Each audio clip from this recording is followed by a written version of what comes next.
पुण्यश्लोक अहिल्यादेवी होळकर शेतकरी कर्जमुक्ती योजना. सांगली जिल्ह्यातील 21,725 शेतकऱ्यांची 156 कोटी 54 लाखांची कर्जमाफी. राज्यातील शेतकऱ्यांना कर्जाच्या विळख्यातून मुक्त करण्यासाठी राज्य शासनाने जाहीर केलेल्या पुण्यश्लोक अहिल्यादेवी होळकर शेतकरी कर्जमुक्ती योजना 2026 अंतर्गत सांगली जिल्ह्यातील पात्र लाभार्थी शेतकऱ्यांच्या खात्यावर कर्जमाफीची रक्कम जमा होण्यास सुरुवात झाली आहे.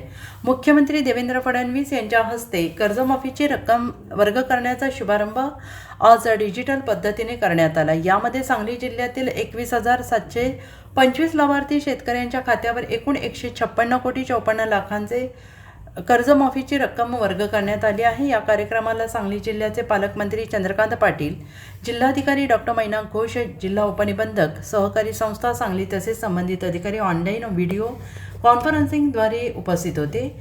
सांगली जिल्ह्यात सांगली जिल्हा मध्यवर्ती सहकारी बँकेच्या 19,726 लाभार्थ्यांच्या खात्यावर 132 कोटी 85 लाख रुपये तर राष्ट्रीयकृत बँकांच्या 1,999 लाभार्थ्यांच्या खात्यावर 23 कोटी 69 लाख रुपये वर्ग करण्यात आलेले आहेत. तर जिल्ह्यातील 68,991 पात्र कर्ज खाती शासनाच्या ऑनलाईन पोर्टलवर अपलोड करण्यात आली आहेत.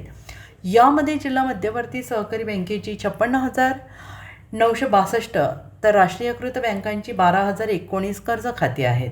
शासनाकडून प्राप्त झालेल्या पहिल्या यादीमध्ये सांगली जिल्ह्यातील 38,410 पात्र लाभार्थ्यांची नावे समाविष्ट होती आणि त्यापैकी 31,944 पात्र लाभार्थ्यांची आधार प्रमाणीकरणाची प्रक्रिया यशस्वीरित्या पूर्ण झाल्याने त्यांना कर्जमाफीचा लाभ मिळण्याचा मार्ग मोकळा झाला. दरम्यान जिल्ह्यातील अद्याप 6,418 पात्र लाभार्थ्यांची KYC प्रक्रिया पूर्ण झालेली नाही. यामध्ये जिल्हा मध्यवर्ती सहकारी बँकेच्या 5,598 लाभार्थ्यांचा समावेश आहे.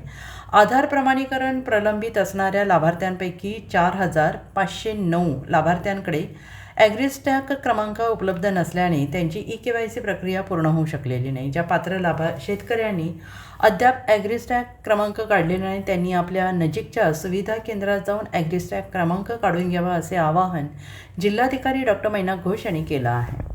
Bureau report SBN Marathi Sangli.